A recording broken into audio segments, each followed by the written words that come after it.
If you've ever worked 60 hours in a week and opened your paycheck only to find you owe the company $3, you'll understand the punchline of my story. If you haven't, let me tell you, it's the kind of thing that'll make even burnt diner toast catch in your throat. That's exactly what happened to me, Marcus Bell, one Tuesday morning in Columbus, Ohio, at a spot I thought I knew inside and out.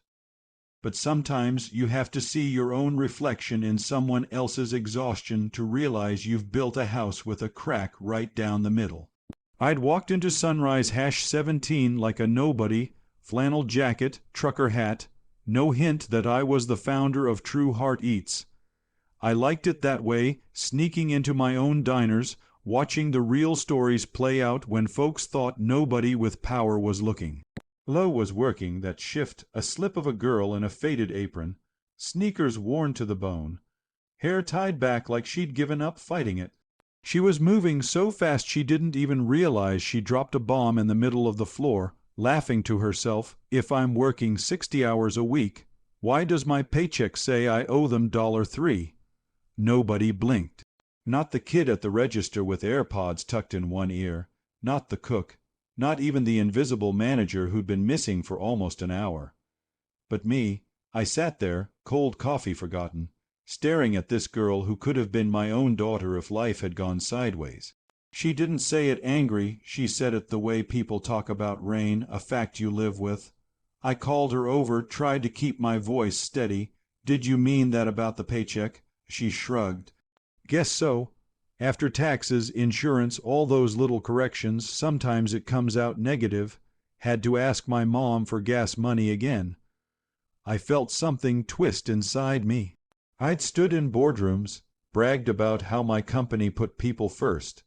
Yet here I was, watching the system grind someone down until they didn't even have the energy to fight back. Lena kept a battered notebook in her apron. She didn't complain. She just wrote down every shift, every tip, every hour. That's the kind of thing you do when you know the numbers aren't in your favor but hope maybe, someday, someone will care. Leaving my uneaten toast behind, I slid her a card with a private email and wrote, "Keep tracking. Don't share yet. Someone sees you." She barely noticed, too busy mopping up another table, that distant look in her eye like she was already counting down to her next break. Back at my rental, I couldn't sleep. Her voice, hell, her resignation, haunted me. By dawn, I was parked outside Sunrise #17 again, watching Lena chain her battered bike to a dumpster, watching the kid at the register walk in with that bored, untouchable swagger. I called Deborah, my oldest advisor. It's happening again. I said, theft, not just favoritism, tip rerouting, miscellaneous corrections. Lena's got the proof. Her sigh was sharp. Don't go in blind, Marcus. Let me pull the logs, run a quiet trace. The more I dug, the uglier it got. Tips rerouted to relatives of the manager, hours clipped, schedules weaponized. And Lena, every time she spoke up, she lost shifts. But she kept writing day after day, because writing it down was all she had.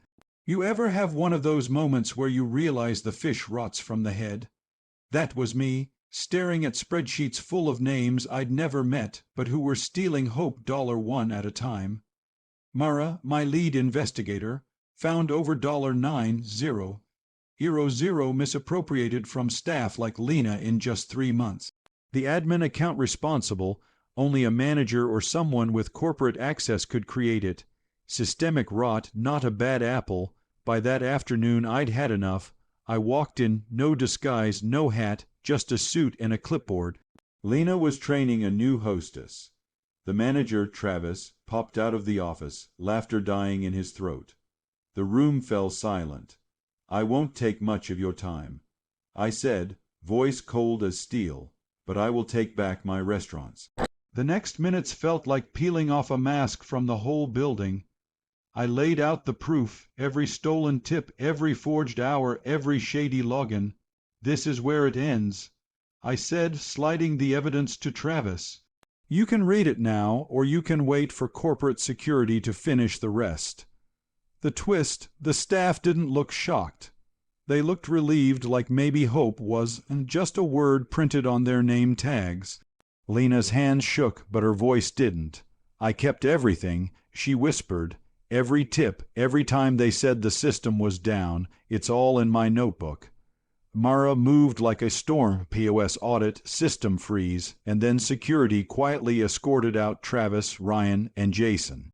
I turned to the staff. Good people don't get punished here, they get heard, and from today that starts with Lena. From that day, we launched real-time tip logs, public shift payouts, a policy that said if you serve with heart, you deserve dignity every shift, no excuses, and Lena. I handed her an envelope offering her a new role, Regional Fairness Advisor, Midwest Division.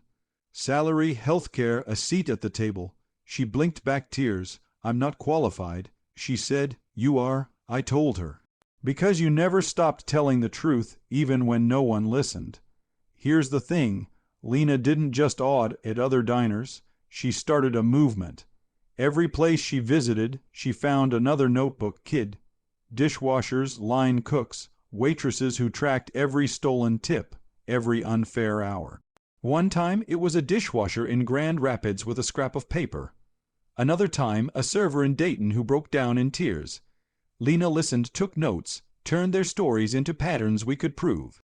We rolled out the Fairness Hour, 1 hour every week, company-wide, where all tip data was public and any employee could ask for an explanation, no shame, no secrecy.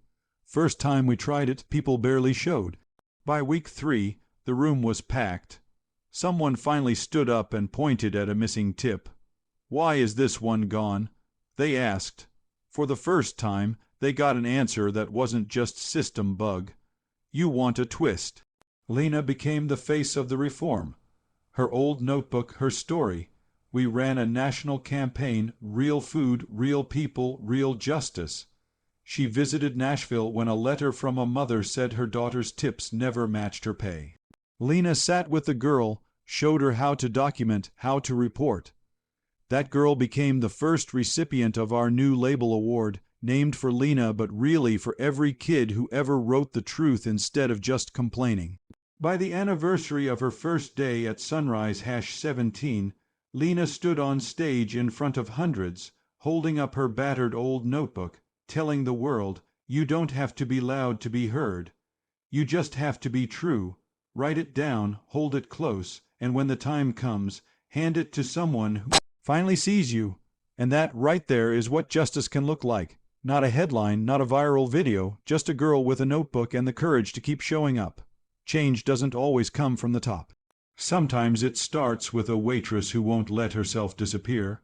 So, what do you think? Does justice start with a policy, or does it start with someone willing to write the truth, even if their hands are shaking? Let's talk about it. Where do you see the line between just business and real fairness? Would you speak up if it cost you hours, friends, maybe even your job? Or do you think it's all just a dream until someone proves otherwise? Share your thoughts below, because stories like Lena's only matter if people are willing to listen.